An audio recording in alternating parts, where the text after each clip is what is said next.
Yeah, I mean, that would be the dream, to be able to make a living racing my bike. Like I've kind of grown up knowing like, okay, can this be something that I do as a career, in a Mm. sense? And I mean, looking at it from an average person standpoint, I don't think people quite understand. Like, yeah, I can make a living racing my bike, but with how social media is going and how the sport is growing here in the US, I think there's a lot of opportunity. And that would be the dream to, yeah, potentially turn it into a full-time job and just race my bike. All right, what up? Welcome to me Duole podcast with Truman Glasgow. Grateful for Truman.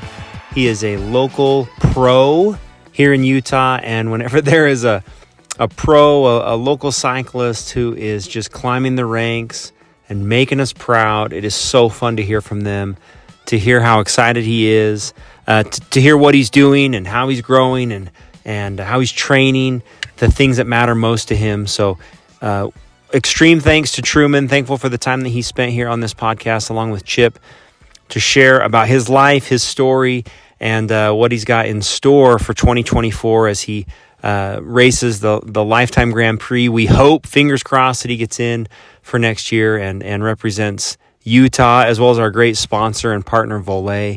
Really fun to see him team up with TJ and Imaginary Collective and all the cool things that Duole does with Truman. So thankful for him and Chip on this episode. Such a great time spent together getting to know what a awesome rider, awesome cyclist. So thanks, Truman. Me and Chip spent a few minutes on the 40th anniversary kit. We are so excited to celebrate 2024 and the 40th anniversary of this team. We have a specialty kit. It's only for next year. We'll also have our normal kits, our black kit and our white kit will become available, which absolutely that store will be opening soon. But the 40th anniversary store is open now. If you haven't seen it, go to the website. It's under the membership tab. And all the information for paying team dues for next year, the Canyons event, our April St. George team camp, all of that is included in team fee, as well as the instructions on how to order the kit. So really excited. It's been a long and a lot of work to create the kit, and hopefully everybody's stoked on it. So, all right, that's it. Enjoy the episode. Thanks for everybody who's listening, and obviously a big thanks to Duole. They're a big part of our team and always have been, not only as partners, but friends. Brad Wiggs and Brian Trapp that came to our team camp. It's so fun to connect with these guys, see them at races, have their support in everything that we do. They're a huge part of our raffles at team camp, our giveaways for the Five Canyons Challenge. I mean, Duole is a partner that steps up in every way. So big shout out to this great company and partner, and hopefully you enjoy this episode with Truman. All right, that's it. Bye. All right, welcome everybody. Me Duole podcast. Chip, how are you? Not in your normal setting. Hey, doing so good. Good to be here. Is that a hotel? I'm in a hotel in Oakland, but all things are set aside when it's time for a Duole podcast. We don't rest. We have Truman Glasgow with us. Truman, welcome. Thank you. Happy to be here. Man, we're so excited to have you. I know I don't want this to be weird, but the Utah cyclists, like this team freaking loves all of our Utah pros. We rally behind you. We're constantly sharing, and your Instagram page, we'll talk about it, I'm sure. It's like a fun one to follow. So Well, I appreciate it. I've got to get on my daughter's phone to watch the TikTok stuff that you do, but otherwise pretty awesome. Does that date us, Chip? I don't want to. Yeah, I would say so. Definitely me. Hey, a couple quick announcements. We'll make them quick. The 40th anniversary kits for the team are out. So we released the 2024 kit for the team. It'll be open till November 13th. We hope everybody buys the new Duole 40th anniversary kit. $120 team fee for next year. Chip, do you want to discuss just quickly what is our team fee used for? Absolutely. For full transparency, if you've been with us even over the last 2 years, you've watched it go from $50 to $100 to $120, and the exact insight into that is as we took over the Five Canyons event, which costs also $120 per normal person to register. Everyone in Duole, we committed to Duole being involved and taking over that event, which is which this past year was the Duole Five Canyons Challenge. So that enters you automatically into that. Team camp continues to grow in a big and great way, and so essentially, when you're only paying $20 to go to team camp, that Viva chicken bill that we get for hosting everyone, as well as all of, everybody listening has won gear and prizes from both events, such as frames, gear, that surpasses any of that dollar amount. So that's the basis behind it. And let me add to that real quickly, Stu, is as everybody knows, we donated to two charities, finishing out this last month, just over $5,000 to two different charities that work with children that have been involved in child abuse. So yeah, that's where the funding is going. Super. The other beauty of the team fee that maybe you don't understand is that everything that you buy, socks, hats, sweatshirts, and kits, are all discounted from both team fee and sponsorship money. So all that goes to pay for Pedal Mafia socks that cost us $15. We sell them to you for $10. It's just like full transparency, like Chip said. So anyway, Truman's asleep. He's like, great. That's it. Super fun to have Truman, though, because of Duole, as we talk about them, sponsored athlete with Imaginary Collective. Should we talk about that now? Or should we talk about that later? How's that? Now. Go right now. So me and Spence just did a photo shoot for Duole last weekend up in Park City. So you can see us as the models of Duole, but Truman's the one that sells the product. He's the young, handsome. No, I don't know about that. Whatever, dude. Your picture on Strava with the rock on, it's like my favorite one. So how has that relationship been, Truman?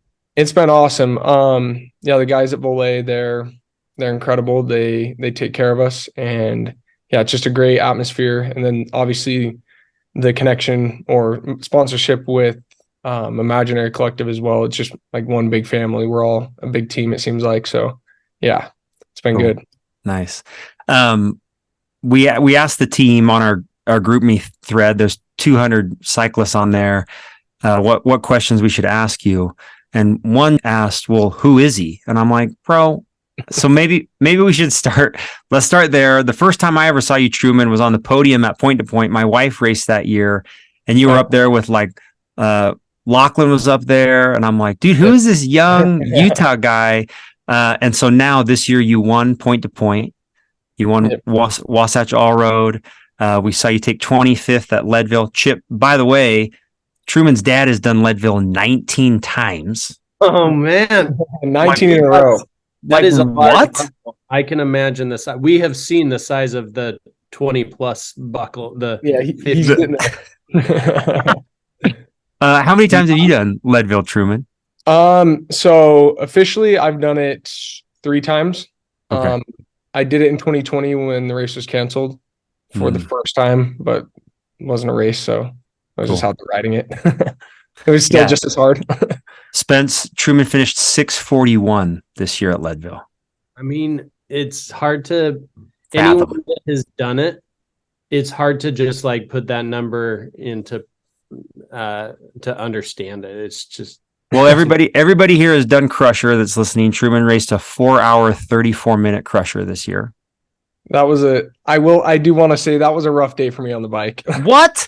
So you're thinking what, 20 minutes faster? What? Well, that would be ideal. I just went into that week, tapered, was feeling good, and then as soon as we hit that first climb, it was like the legs were not there. But I just dug deep, and I was able to pull off that time still, which granted is a solid time, but I wanted a little more out of that one. So looking forward to next year already. Nice. All right. Well, you grew up racing NICA for Lone Peak. So down in Utah County. If you follow his Instagram page, huge skier, so fun to watch. And then he's incredible media market. Is that what you're doing? Marketing at like media creation? Is that what you're doing right now Yeah, for school? yeah, I'm going to UVU and studying digital marketing, Okay. and then also do videography on the side. That's kind of what I'm doing for work. To Yeah, dude, your videos are the best. They're so fun. I watched that one yesterday. Your like 2022 recap. Oh yeah, yep. So good, man. One of Really my fun. favorites. Yeah, so good. But grateful to have you as part of the Voller team, and we loved watching you this year with Lifetime events. Really fun, and hopefully we can talk about some of your favorite moments from that. But what about? I was listening to a podcast with Truman today, and dude, I ran a lawn care business growing up too. Makes you a gritty kid running a lawn care business. Oh yeah. I just hope that one day I'm not deaf from. Yeah, no, that's why I got these. I was gonna throw these on. I got them Nice. from the lawn care business. Very cool. Hey, well, do you want to start real quick? Just tell us about your background, your childhood, and where you came from. Maybe where you started sports, and is that a good place to start? Yeah. Okay, Yeah, let's do it. I grew up in Alpine, Utah. From a young age, was always into outdoor sports, whether it was skiing, and then always riding my bike outside, building little jumps and stuff. Played football and baseball, all growing up from like first grade until ninth grade, and then I actually stopped playing football to focus on baseball. And then sophomore year, and we can go into it later, but I'll just give a brief story. But yeah, I got cut from a baseball team my sophomore year, and I was racing bikes at the time, but not really I mean, not seriously. I was just like, oh, there's a race this weekend. I'll show up and just see what I can do.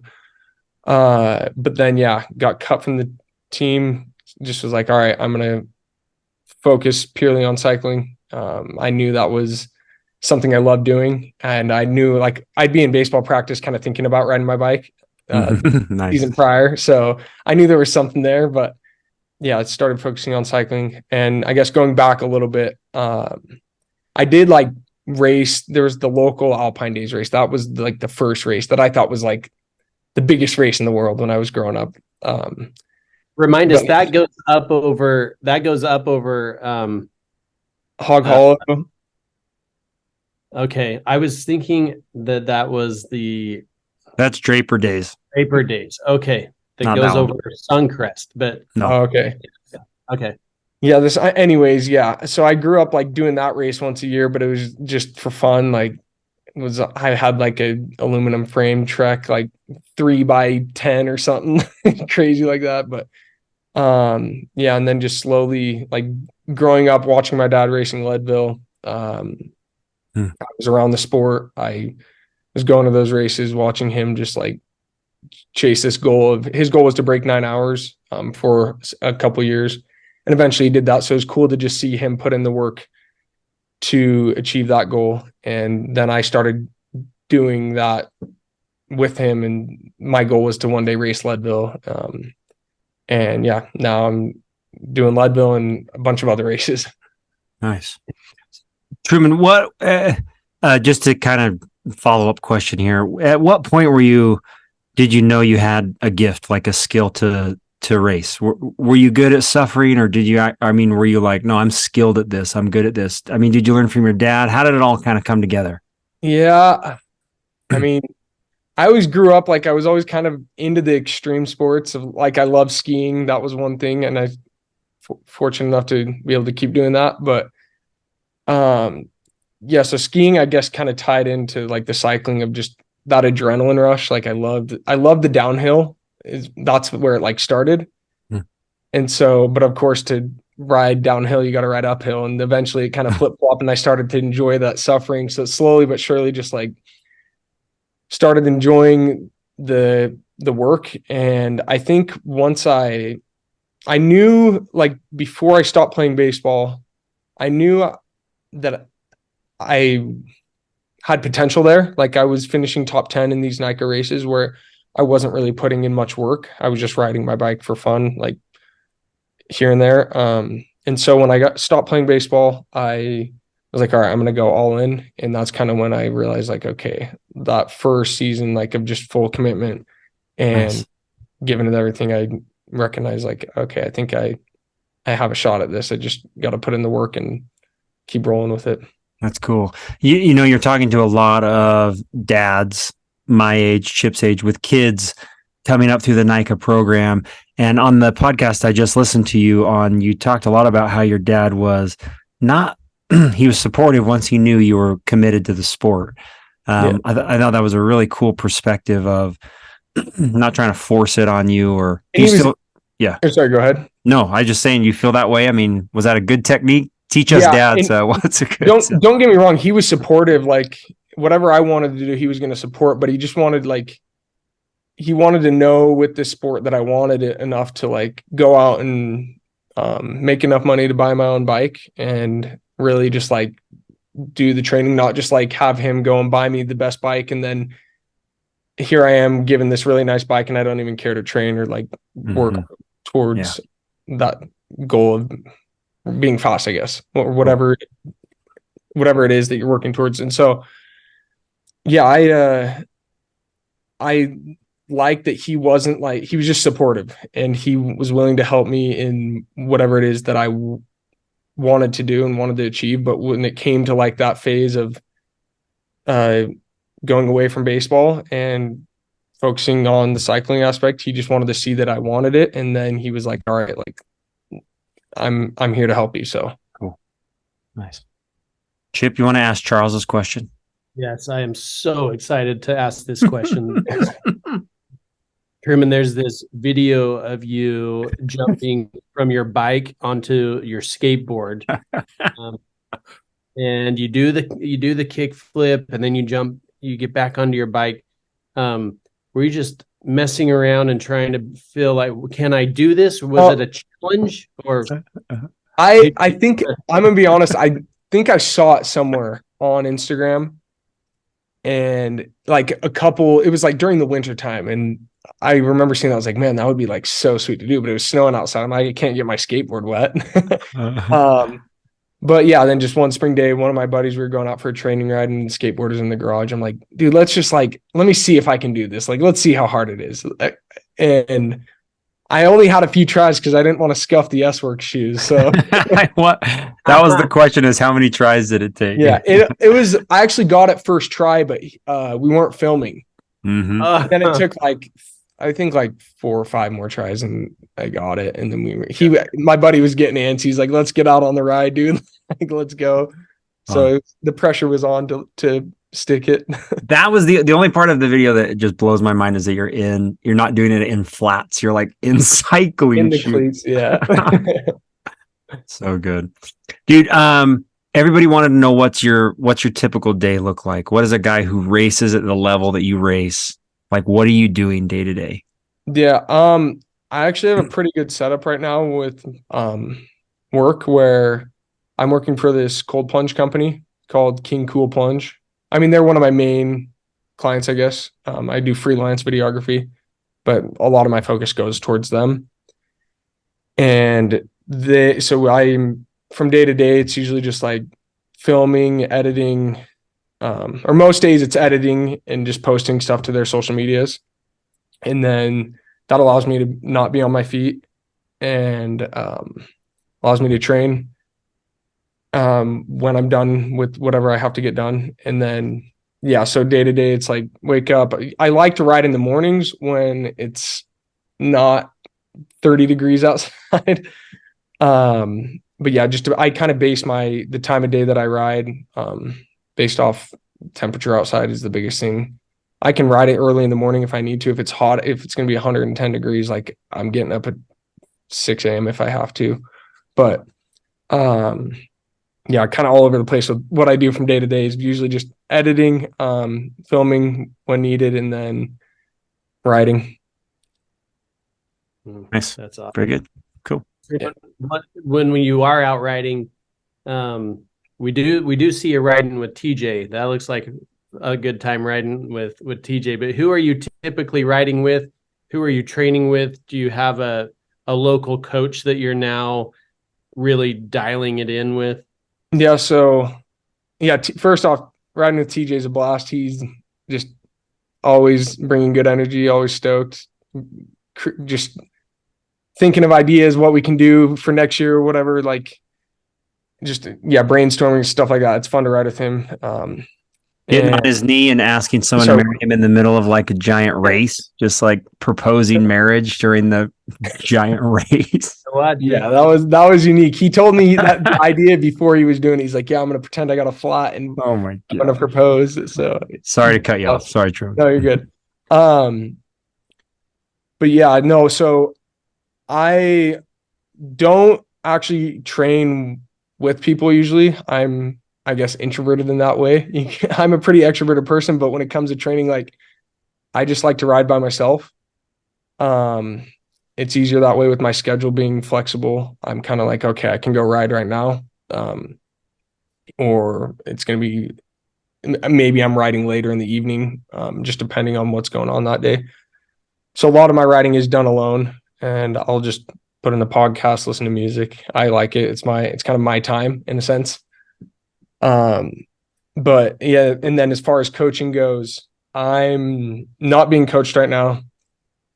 And it's kind of I've been on and off. I got a coach in 2019 for the first time, or beginning like towards the end of 2018 was when I first had a coach. Had him for about a year and a half, and then I actually went on a mission and came back. And then from there, I was just like kind of getting back into riding. I wasn't being coached. And I, yeah, just kind of like started doing, I mean, it was during COVID when I got back. And so a lot of my training was based off of chasing KOMs because that was like everyone in Utah County was like, someone would get a KOM and then like 10 guys would go and try and take it the next day. Oh my god. Yeah. And so it created this like friendly competition with all the racing being at a standstill. It was like just go and see who could get this KOM. There was one, it was the mouth of AF Canyon to the gate above Silver Lake. So it was like half road, half dirt. Mm. To the end is too chunky to do it on a gravel bike. So like the fastest bike was your mountain bike.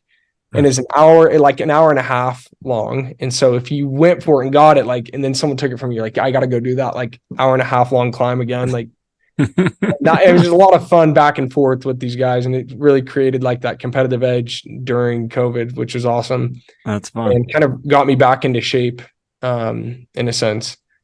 And then I started just kind of coaching myself in the sense, like I use a Whoop that helps me monitor my sleep. I'm pretty in tune with my body as far as like, okay, I feel run down today, I need to take a day off, or okay, I can really push it. And so then I raced all 2022 without a coach, and I think it was December of last year, I was like, all right, I should probably get back on the coaching thing and just have someone watching my workouts and monitoring me. And so I got a coach, and we worked together until I think May of this year. And I was getting sick more than normal in the early season of this year, which led to a rough start of the 2023 season. I just didn't feel like myself on the bike. I'd be like an hour or two into races and just have nothing in the tank, which wasn't like me. I enjoy the longer distance races. And so usually that second hour comes around and I'm like, all right, like I'm settled in, like, let's go. But yeah, I just wasn't feeling like myself and decided that I needed to make some changes. And so one of the things was just going back to doing what I was doing before, which is like listening to my body, just racing or training based off of feel. And I know the structure based from having past coaches. And so I went away from that in May, and I've just been doing that since. And the end of the season ended well for me. I've stayed healthy since then, which has been awesome. And yeah, dude, great advice. Really wise. That's cool. Very smart. And I saw you you've mentioned that a few times with just listening better to what you're doing. There's a lot of overtraining that goes on in this sport. So that was cool. Very smart. Yeah. Hey, when you look back on like where you are now as a person, who is it that's kind of molded you to who you are and the passions that you have? And just like, do you have a mentor or hero or somebody that you look to? Yeah, definitely my older brother, Spencer.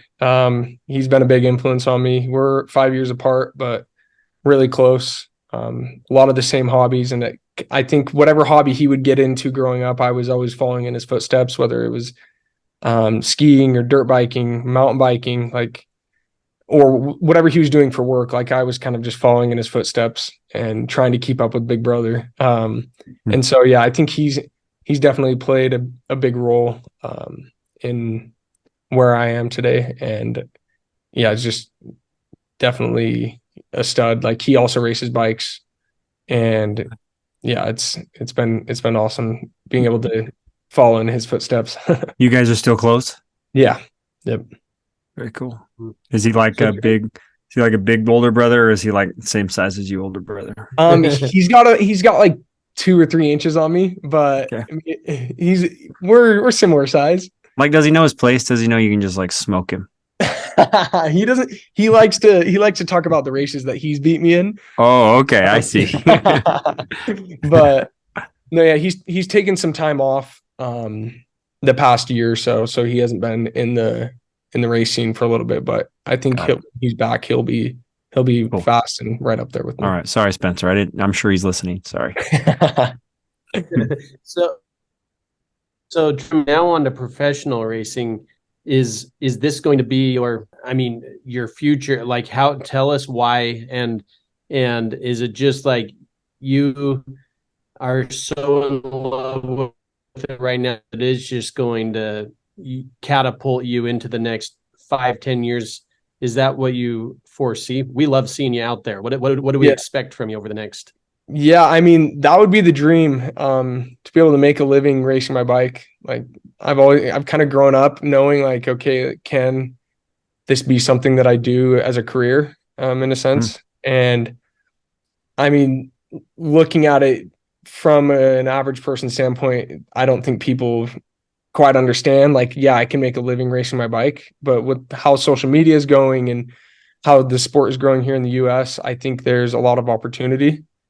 And that would be the dream to, potentially turn it into a full-time job and just race my bike. But in the meantime, like I am going to school. I'm working to, just help support myself. And, I mean, if I can make it happen, I'd love to make it happen. So I'm kind of just, I mean, I'm young. I'm not afraid to like go all in and fail at this point in my life. Like I'm only 23. And so if it doesn't work out, like I'll have those things to fall back on. And yeah. Nice. Cool. Could you give us maybe a short history of 2021, 2022, 2023, like how you kind of crafted these last 3 years when it comes to your races and becoming professional? Yeah. So yeah, 2021, I believe last year was my last year of U23. And going back to 2021, I was kind of still following the shorter distance races, like the Pro XCTs, throughout the country, like doing Soldier Hollow. That is one of the main races. And there was a place for me there. Like I would finish, there's one race I finished I think I finished 11th. It was just outside the top 10 in U23 races with pro until nationals, for mountain biking. I don't know if it's the same on the road, but, and then I was going to the national championships that year in 2022 as well, out in Winter Park. And I just never quite really put together a good race, in the U23 field. I don't know if it was the elevation that was getting to me and doing those hour-and-a-half hard efforts that just I couldn't quite crack. But yeah, I was doing shorter races, and then slowly but surely, I did Leadville 2021, did it in 2022, raced the Grand Junction off-road race. I think it's called Grand Junction Rides and Vibes now.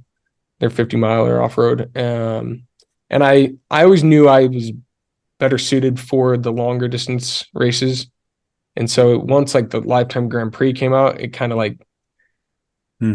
pushed everyone into those longer distance races, and that made it more competitive for sure. Like had like I my first year I did Leadville, I took 18th, and I did like a 7:01, I believe was my time.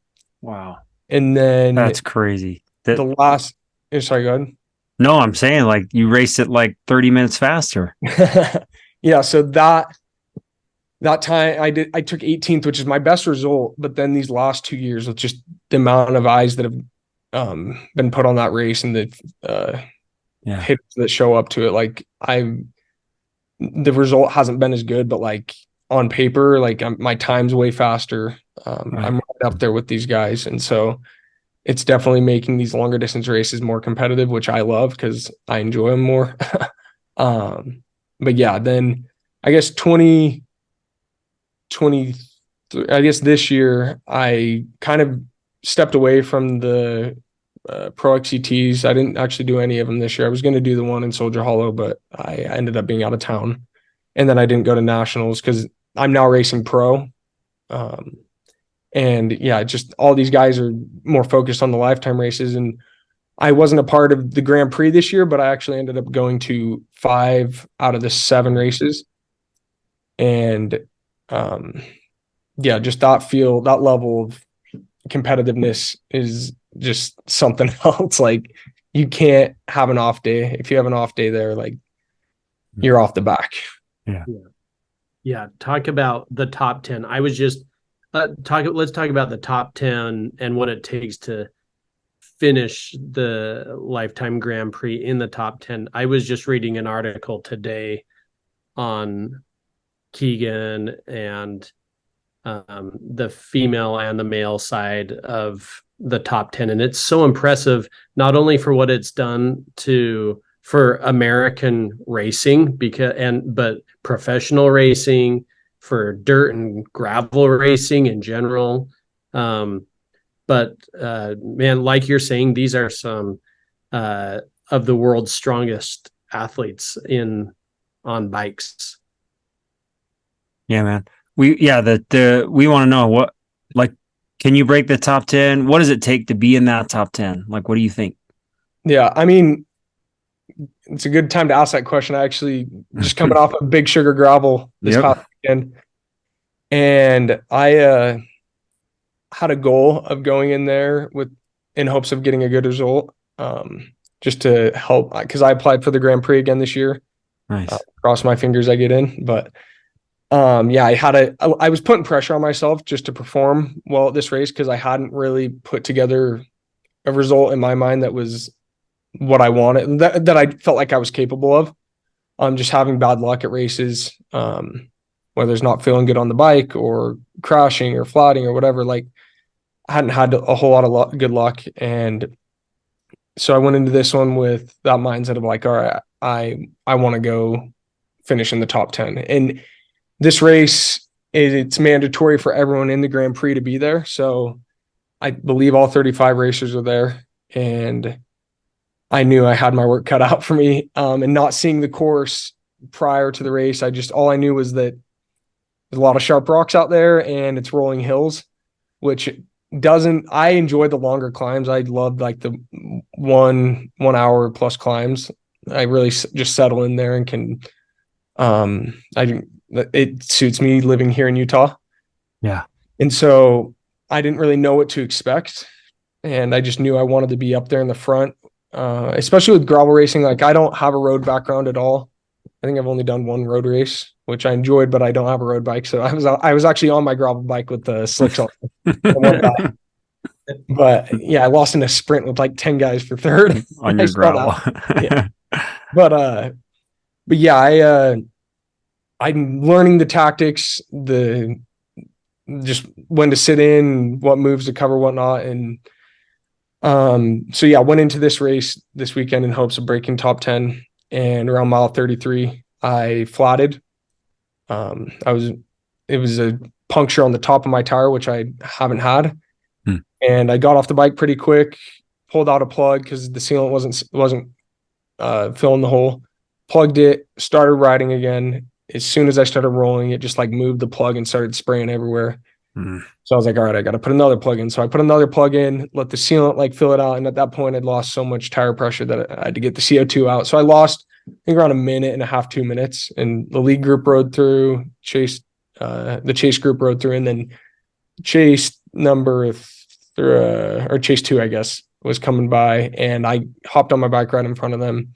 And I looked back, I was like, yeah, I could wait for those guys, or I could keep rolling. And I just kind of put my head down, and they didn't ride onto me. I ended up closing the gap to that chase group, just right off the lead pack, and then closing the gap in there. And sorry, I'm giving you a long answer to No, this. this is good. This is what we love. This is what we love. But yeah, close the gap. And then I was pretty determined to get back on that lead group because there was still a good amount of guys in there. And so I ended up doing a solid amount of work up front with like two other guys. No one else really wanted to work. And so I just like put my head down, and we came around a corner and saw them. I'm like, all right, like they're there, let's go. And so Nice. me and Carter Anderson, I think one other guy, we were the ones just like doing the work, and eventually closed the gap down on them. And I was back in the lead group. I'm like, all right, like I need to sit in. Like I had two ways to think about things. I could either think like I just did a lot of work and I'm going to be blown because we're only like 40 miles into the race at this point. Or I could look at it like, okay, like I just closed a huge gap and I have really good legs. And so that was more my mindset. And that ended up maybe hurting me a little bit. I was pretty hungry to just like prove that I could be up there. And I was sitting up towards the front a lot more than I should have, having flatted, I think. A few guys told me after the race, they're like, yeah, dude, you could have milked that and said like you flatted, you're not doing any work, you just chase back on. So I'm learning, but yeah. And then once, I think it was just a lot of like, no one wanted to do work because there was one guy off the front, and it was like me, Keegan, and Cole Patton, maybe one or two others that were really like, if we weren't working, we were sitting up and no one was moving, like really pedaling. And so there was a climb around mile 65, and Keegan went to the front, locked out his gravel shock, and just like, I knew I was in trouble. I saw him reach down and lock the thing out. I knew I was like, all right, like here we go. Let's hold on. And I stayed there for just a little bit, ended up getting spit out the back. I think part of it was just the effort that I'd done to get back onto that group.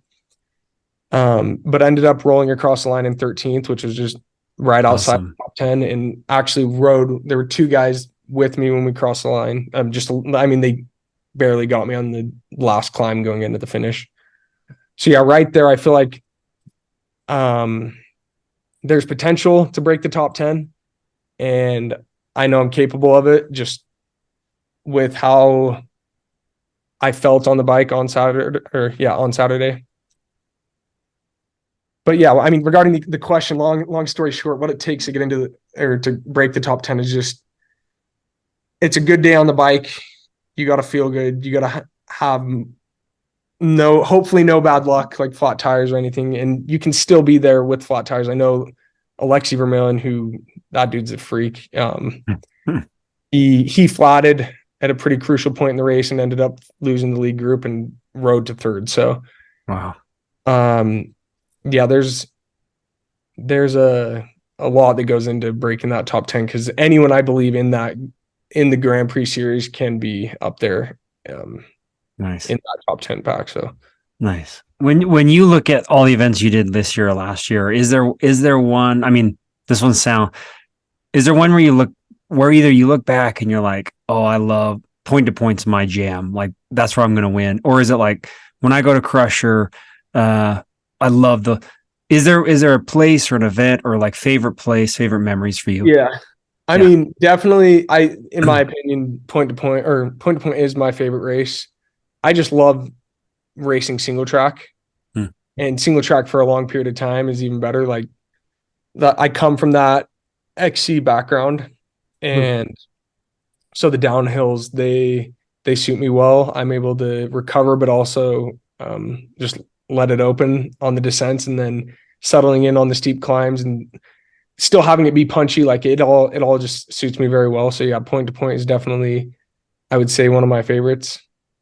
And then I can't not say Leadville. Leadville's up there. That one's hard, but just like with how big it is, I love that event, the town, the story behind it, everything. Like it's it's all incredible. And there's something about starting at 10,000 feet above sea level and never going below it. Like it's a unique race as well. Oh, man. Truman, you gotta dig deep, Chip. You Yes. gotta commit that you'll not quit. Yep, he knows. you start with a shotgun. I mean, it's Yeah. Truman, you talked a little bit about Keegan. Who's going to challenge Keegan in the years to come? And what a cool opportunity that what you just shared right there, to be side by side him, and he takes off. Fun. He's been a local favorite as well for us to watch, and you're in that mix with them. So first of all, hats off for that. And then how does challenging him look over the next few years? Yeah. I mean, there's a lot of guys. I don't want to pinpoint anyone because I mean, there's guys that are in the that could come out next season swinging and like you'd never see them coming. They could be a mid-pack finisher and here they are. Like it's just that consistency. I will say like I'm from watching this year, Alexi Vermillion, he's a guy that's right there. And I think he's very strong.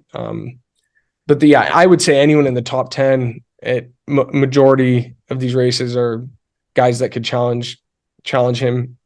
Not that like, I mean, Keegan's so dialed with everything, and the fact that he's been able to win this many races like that consistently is just unheard of. I feel like in this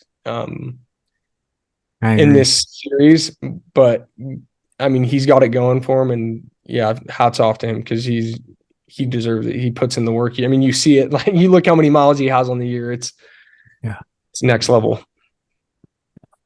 Yeah, there was a few days there this summer where I'm like, he was doing like back to back to back, like 140-mile loops around Hennifer.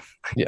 And I try to explain to people that like don't understand it as much. Like, yeah, I could go out and ride 15,000 miles on the year this next year, but I would be overtrained. Like it builds from year to year.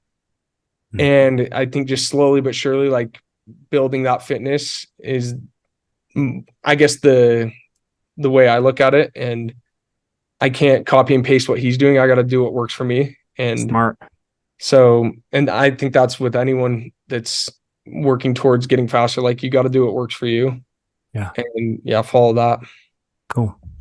Has there been any significant challenges, Truman, that you faced over the years, that you look back and you're like, this made me a better man, or I overcame this, or, I know that in that podcast I listened to you earlier today, you talked about Epstein-Barr, that virus that you had when you were in high school.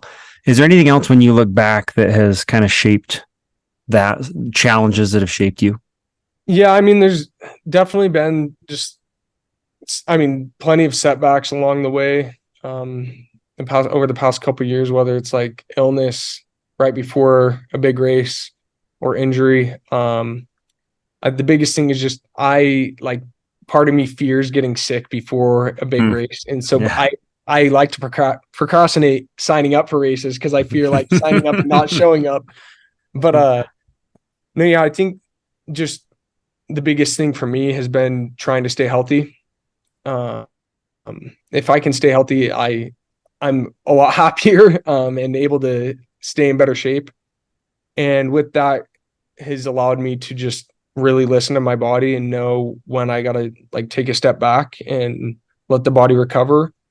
And so, that's been the biggest thing that's helped me just, I guess, get faster on the bike is really listening to myself. And if I don't feel like riding my bike that day, like maybe I shouldn't be riding my bike. And I know I can tell the difference between like, okay, I'm feeling tired. Like this ride's going to be a grind today. Or like, okay, there might be illness coming on. Like, it's just a matter of really kind of knowing that. And I guess with being sick so much, it's allowed me to be able to tell the difference between the two. Yeah. Cool. Nice. Yeah. It's, I wear the Whoop too. Sometimes it's funny to judge how I feel before I look at the recovery score. Yeah. Sometimes I'm off. Sometimes it's right Yeah, on. Yeah. it's not perfect, but it definitely, for me at least, it's a good like gauge. I feel Yeah. like there's kind of a range of like, all right, I'm in this range. And there's some days where like, yeah, I'll be in the green 2 days after Leadville, and I'm like, no, no, no. Like I'm gonna be in the hole for a few weeks. But no, yeah, there's definitely like, and then watching my sleep and just seeing like, okay, I thought I got 7 hours or 8 hours of sleep last night, but I actually only got like 6 hours and 45 minutes or whatever, because there's that wake time. Yeah. And so that has just allowed me to like really prioritize my sleep, which prevents illness, and just staying healthy. So that's been a big help as well. Cool. A lot of us don't get to ride with guys like you, don't get a big head, Truman, but we are, we love to learn from everybody that comes on. So maybe we'll take just a few questions here about advice or wisdom. I'd like to start, Chip, you can kind of follow this up, but I have a NICA racer. She's a sophomore. I feel like maybe you're pretty close to that experience. What advice would you give if you were coaching a NICA team right now? Like what tips would you give to young high school kids getting into cycling, and they're like, I want to be serious. I don't, I've got to go. Well, what would you say to young Truman, looking at his new high school career? Yeah, no, that's a good question. I would definitely tell him to keep it fun. That's been the biggest thing for me. And it's so easy in this sport to get caught up in the numbers and all the data, and what helmet's faster and what pedals are lighter and what wheels are lighter. Like there's so many things you can really get caught up in, and that can be overwhelming, especially as a high school athlete and just trying to figure out the sport. So yeah, I would just say like keep it fun. Don't worry about all that crazy data. Like you'll get there eventually, and maybe you don't even want to like look at you don't want to have those numbers or that stress of worrying how much your bike weighs and is it lighter than this guy's, and if it's not, I'm not going to be as fast as him. Like the sport is what you make of it, and the biggest thing for me has just been keeping it fun. If I feel like riding my mountain bike, then I'm going to go ride my mountain bike. If I feel like just chasing a KOM up AF Canyon or something, like I'm going to go chase a KOM. Like those things that, for me at least, that make it fun, and that's what keeps me going, I guess. Great advice. Cool. Any follow up there, Chip? I have the same kid in NICA racing. Stu and I are both coaching, so those words are very applicable to those that we work with. But same with all of those on our team. I feel like the same applies for those of us that are working and just have this passion for cycling, that the importance of it is to have a good time and enjoy it. Man, Truman, we love that you're a local legend, and hearing from you here today and your words of wisdom are just awesome. Yeah, man. Truman, hey, if you were to, I mean, our guy, we're pretty split. Like me and Chip are older dads. We're still concerned about, we want to be fit. We want to train hard. But the spectrum in our team is we have some pretty serious racers as well as some guys who are, it's all for fun. Yeah. When you look at what makes you successful, what, like, let's say we're on a group ride or something, what would you say to a guy who wants to be better at racing, wants to compete? What advice are you sharing there when it comes to training or getting better? I think the biggest thing is, and it sounds cliche to say, but falling in love with the process of the training. It's the training that allows you to become a better racer. And if you really can enjoy that and are willing to put in the work, come race day, I believe it'll pay off.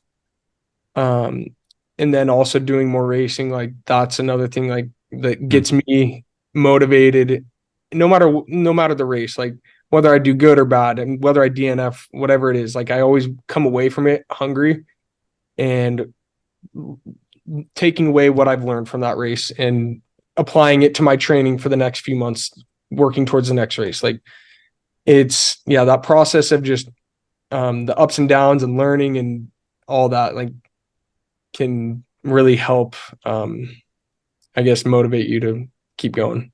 I love that. If that makes sense. Yeah, it does. Good. Go For a ahead, Chip. young age, Truman, for being young, you have some very great advice, I would say. I appreciate it. Yeah, right. When we're on here, Chip, doesn't it feel like, I mean, we're like the same age. We're like the same age as Right? Truman. I am impressed. I am impressed with Truman today. I think everyone is impressed listening to this. Okay, man. So what's next? What's coming up? So you apply for Grand Prix. What do you hope is in the future? So yeah, I'm kind of in a weird spot right now where I feel like I should be taking an off season, as far as like not being on my bike. And I've taken the last few days off just to kind of let the body recover from last weekend's race. I'll probably race a few cross races, just local ones, the UTCX races here in Utah. And then I would like to take my off season late November and just take a few weeks off the bike. Don't even think about it. Just enjoy that time off, reset, ride my moto, maybe do a little backcountry skiing, just cross train. And then, yeah, I'll get back on the bike in December and start working towards next year and building that base. And I guess we'll find out here in a few weeks whether I get into the Grand Prix. Nice. And I'm not going to, like, whether or not I get in, I'm not going to let that determine my year for the next year. I think I'll still want to be in most of those races and competing with those guys because that field is very competitive.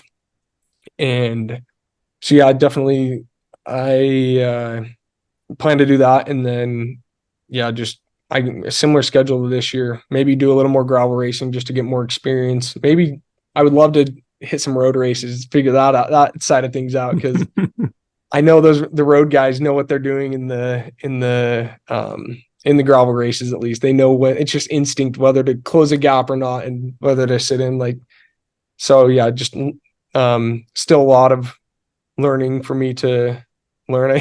A lot of learning I need to do, but yeah, looking forward to next year already, and just hopefully building off of the end of this season and taking it into next year. Nice. Cool. Whenever I see Hannah Finchamp training, Chip, you're the same. I like become my wife describes it as I'm like an idiot. Like I'm always like, ah, and I don't think she ever really knows. I don't think she still knows that it's me. It's so funny. It's not funny. And it's so fun too. So Truman, okay. When we see you out, when I see you at Crusher, when we see you, like, what am I going to yell? Am I yelling never give up? Like, what do you want me so we can connect? Man. What am I saying? Oh no. We normally just scream. If you scream, I'll give you a smile back unless I'm just in the pain cave. I'm always trying to cheer people on, smile, tell them good job. Like smiling is something that like just kind of, I don't know, people see me smiling in the group, it throws them off a little bit. And so nice. I don't know, it kind of makes me not think about things, but yeah, you can holler whatever you want. All right. I'll appreciate it. Just getting the yell. Like, who is that grown adult? Like, losing his mind over. I looked at our flybys on Leadville. So you came down Columbine. You passed me. Oh man, I was almost to that awful like single track part by the time that you were passing me. That is what a day. I hope we can do that again. Chip, will you ever do it again? What do you think? Yeah, I'm looking forward to doing it again. This was a nice year off though. Yeah, it was. How many times have you guys done it? I've done it twice. Chip's done it once. Okay, right on. Are you guys more in the road scene, or are you everything? Everything, gravel, mountain bike, road. Yeah, well, Spence has a life philosophy that if it gets boring, you just buy a new bike, and then that's exciting again. I like that. It's a good way to live. Yeah. So when road biking gets boring, we just pick up new bikes. So that's awesome. Cool. Truman, you're the man, dude. Thanks so much. It's fun to meet you. Fun to be on here with you. So yeah, all the best. Thank you guys. Appreciate it. Chip, anything else? Oh, thanks so much. Okay, guys. All right. Thanks everybody for listening. Grateful for you, Truman. Good luck 2024, man. Thank you. Appreciate it. You guys are awesome. See you guys.